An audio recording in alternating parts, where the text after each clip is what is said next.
नमस्कार दोस्तों। तो आइए एक प्यार भरी मुस्कान के साथ एक नई कहानी सुनते हैं। एक बार एक छोटा सा बच्चा अपने घर के अंदर अपनी माँ के साथ था और उसकी माँ उसे मार रही थी और बहुत ही ज़्यादा मार रही थी। और जब भी उसकी माँ उसे मारती तो वह बहुत रोता। उसकी माँ उसे मारती और फिर वो रोता। ऐसा देखकर मेरा मन बड़ा ही बिलख गया।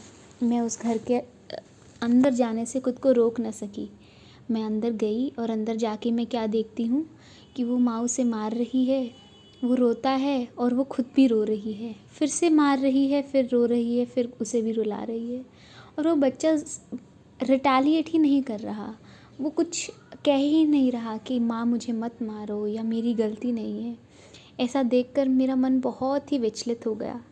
मैंने उनसे पूछा कि बहन जी, आप अपने बेटे को क्यों मार रही हैं? उसे मारती हैं, वो भी रोता है और आपको भी कष्ट हो रहा है, तो ऐसा क्यों कर रही हैं आप? उसकी माता ने बहुत ही दुखी उदास मन के साथ कहा कि मेरे पति का स्वर्गवास हो गया और अब हम दो ही हैं। किसी ना किसी तरह मैं लोगों के घरों में काम करके और कुछ पैसे इकट्ठा करती हूँ जिससे मैं इसको भोजन करवा सकूँ और इसे स्कूल की पढ़ाई पूरी करवा सकूँ। पढ़ाई करेगा तो कोई नौकरी करेगा, इसे मेरी तरह मजदूरी नहीं करनी पड़ेगी। ऐसा सुनकर मेरा मन और बहुत ही ज़्यादा कष्ट के अंदर आ गया। मैं वहाँ से वापस चली आई। कुछ 2-3 दिन बाद मुझे सब्ज़ी मंडी में कुछ काम पड़ा और मैं सुबह सब्ज़ी मंडी में गई तो मैंने देखा कि वो बच्चा, वही 10 साल का बच्चा वहाँ पर, जो बड़े बड़े दुकानदार थे, वो जब सब्ज़ी इधर से उधर रख रहे थे, उनमें से कुछ भी गिर जाता, कोई फल, कोई सब्ज़ी, 1-2 कितने भी पीसेस, वो उन्हें उठाता और अपनी झोली में बटोर लेता। जब उसकी झोली भर गई तो वो एक सड़क किनारे किसी दुकान के सामने जाकर अपनी सब्जियां नीचे रख के और सब्जी बेचने लगा। ऊंची ऊंची आवाज़ में दाम बताता और सब्जी ले लो ऐसा करके वो सबको संबोधित करता। अब जिस दुकान के सामने वह बैठा था, उस दुकान वाले को बड़ा ही क्रोध आया। वह उसके पास गया और उसने उसकी दुकान की छोटी सी नन्ही सी आरज़ुओं की दुकान पे लात मार करके उसे उजाड़ दिया और उस बच्चे को हाथ पकड़ करके खड़ा करके धक्का मार दिया। ये देखकर मेरा मन बहुत ही कुंठित हुआ, बहुत ही दर्द हुआ। वो बच्चा फिर से सिसकते बिलखते हुए अपनी सब्जियां इकट्ठी करके और कहीं थोड़ा सा आगे किसी और दुकान के सामने जाकर बैठ गया। इस बार दुकान वाला एक भला मनुष्य था। उसने उसे कुछ नहीं कहा और उसकी जल्दी ही 4-5 सब्जियां कुछ तो थी वो बेची और फिर वो चला गया।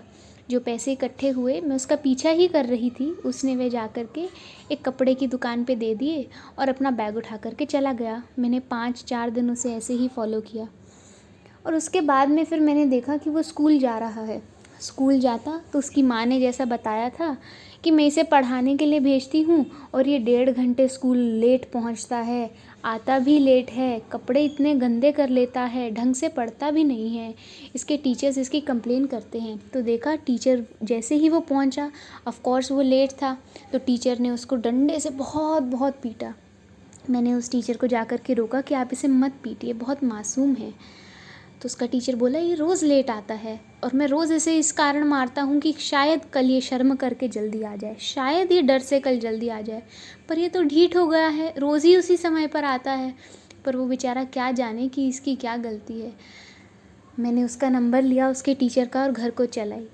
अगले दिन सुबह होते ही मैंने उसकी माँ को और उस टीचर को बोला कि सब्जी मंडी ज़रूर समय से पहुँच जाना, और हम तीनों अलग अलग जगह पर सब्जी मंडी में खड़े होकर उस बच्चे को ऑब्ज़र्व करने लगे।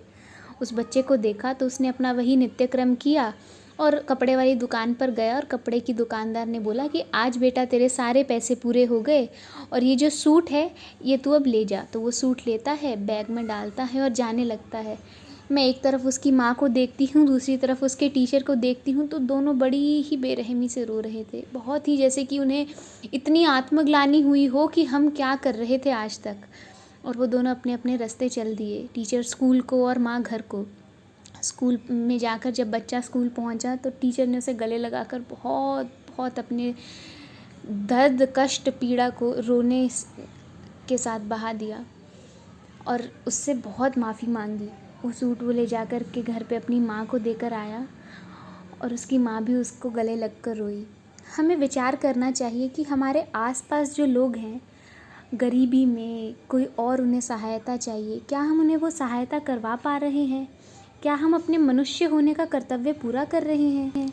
मनुष्य होने के नाते हमारे पड़ोसी अगर दुखी हैं, हमारे आसपास कोई दुखी है, तो फिर चाहे हम पनीर खाएं या फिर हम स्वादिष्ट से स्वादिष्ट भोजन खाएं, कितने भी अच्छे कपड़े पहने, हमारा होना न होना शुभ नहीं है। अगर हम किसी के अच्छे बुरे वक्त में उनके काम नहीं आ सकते, तो मनुष्य होने का हमारा मोटिव ही क्या रह जाता है? हमें सदैव ये स्मरण करना चाहिए कि हम सभी ईश्वर के बच्चे हैं और ईश्वर के सभी संतानें एक समान ही होती हैं। हमारे आसपास अगर कोई कष्ट में है तो उसकी कष्ट को, उसकी पीड़ा को, उसके दर्द का हम कैसे निवारण करें, ऐसा हमें सोचना चाहिए। किताबी ज्ञान से सहिष्णुता, आत्मीयता, कंसिडरेशन ये सब नहीं आता है। ये सब अच्छे संस्कारों से ही आता है। हमारा कर्तव्य यह भी बनता है कि हम अपने छोटों को, अपने बच्चों को यह सिखाएं कि संस्कार अपने अंदर लाना जीवन की सबसे बड़ी जमा पूंजी है। अपने आसपास के लोगों के दुखों का कैसे हम निवारण कर सकें, ऐसा हमें सदैव स्मरण करना चाहिए और इसी बात पर चिंतन करना चाहिए। आज जब आप बाहर निकलें या आप बाहर नहीं भी निकलते हैं, तो जा कर के देखिए कि क्या मैं किसी की किसी प्रकार से सहायता कर सकता हूँ। धनराशि ही केवल सहायता का मार्ग नहीं होती। हम अपनी संवेदनाएं भी प्रकट कर सकते हैं। हम इमोशनली, मेंटली बहुत सारे तरीक़ों से किसी की सहायता कर सकते हैं। इसलिए सदैव अपने आप को देने वाला बनिए, लेने वाला नहीं। जय श्री कृष्णा।